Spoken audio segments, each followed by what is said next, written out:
ब्रह्ममुरारिसुरार्चितलिङ्गं निर्मलभासितशोभितलिङ्गम् जन्मजदुःखविनाशकलिङ्गं तत्प्रणमामि सदा शिवलिङ्गम् देवमुनिप्रवरार्चितलिङ्गं कामदहन करुणाकरलिङ्गम्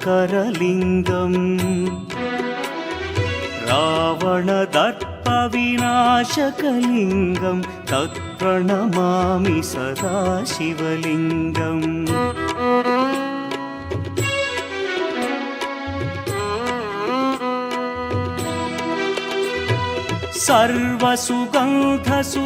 सर्वसुगन्धसुलेपितलिङ्गं बुद्धिविवर्धनकारणलिङ्गं सिद्धसुरासुरवन्दितलिङ्गं तत्प्रणमामि सदा शिवलिङ्गं कनकमहामणिभूषितलिङ्गं फणिपतिवेष्टितशोभितलिङ्गम् दक्षसुयज्ञविनाशनलिङ्गं तत्प्रणमामि सदा शिवलिङ्गम्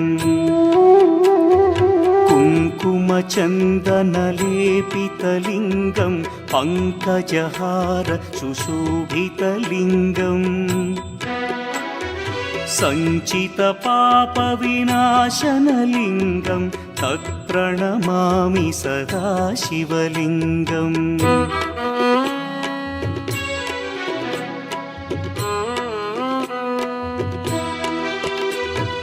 देवगणार्चितसेवितलिङ्गं भावैर्भक्तिभिरेव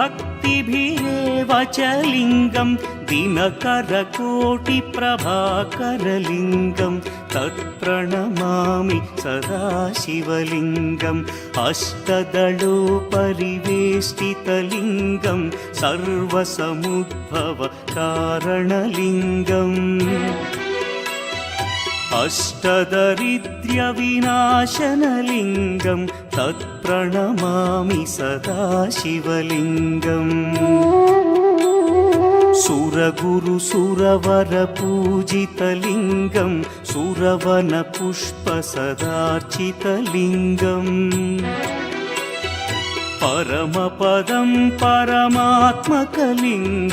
तत्प्रणमामि सदा शिवलिङ्गम् लिङ्गाष्टकमिदं पुण्यं यः पठेच्छिवसन्निधौ शिवलोकमवाप्नोति शिवेन सह मोदते।